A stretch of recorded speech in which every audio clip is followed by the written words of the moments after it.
caméra là.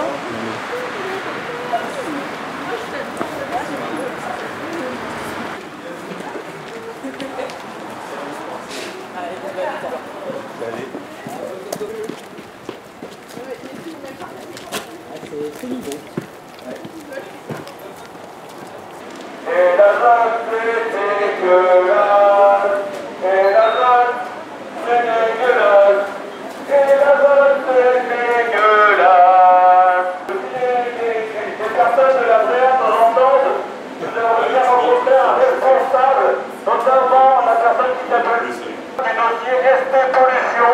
Aujourd'hui, avec le collectif Stop Micro, on est rentré dans les locaux de la DREAL pour protester contre les autorisations qui sont données à l'entreprise ST Microélectronique de déverser des polluants dans les rivières à un seuil beaucoup plus élevé qui est autorisé par le droit commun. Et on souhaitait alerter sur le fait que c'est d'une part nocif et très dangereux pour la santé, et que d'autre part c'est autorisé par des institutions telles que la DREAL. Et du coup, on a discuté un peu avec la personne responsable de la DREAL, qui a globalement fait de la... nous a expliqué qu'il y avait des procédures et bon, c'était globalement peu intéressant, mais on a essayé d'exprimer nos revendications et de demander à ce que les seuils de azote, enfin de globalement polluants rejetés dans les airs par l'entreprise soient diminués, ou au moins qu'il n'y ait pas d'autorisation à l'avenir d'en rejeter plus.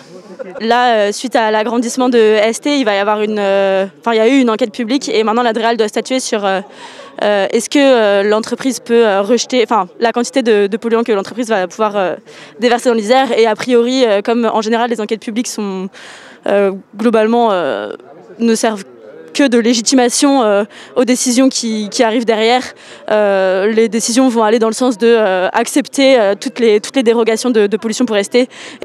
Donc c'était pour ça.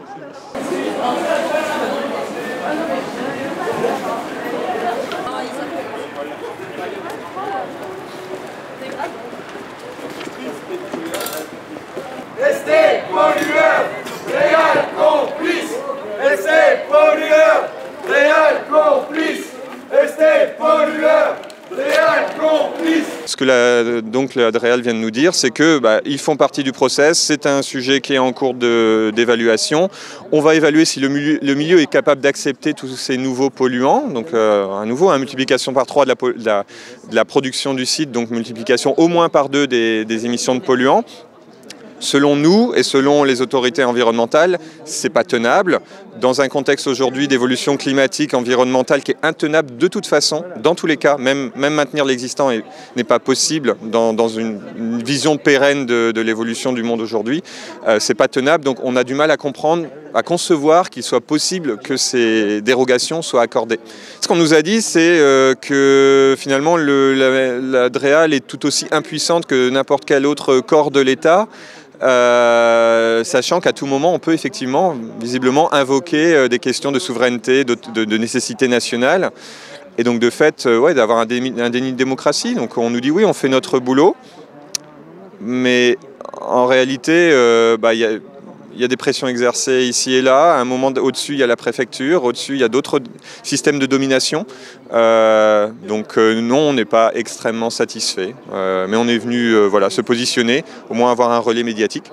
Et voilà. Et la DREAL, c'est dégueulasse.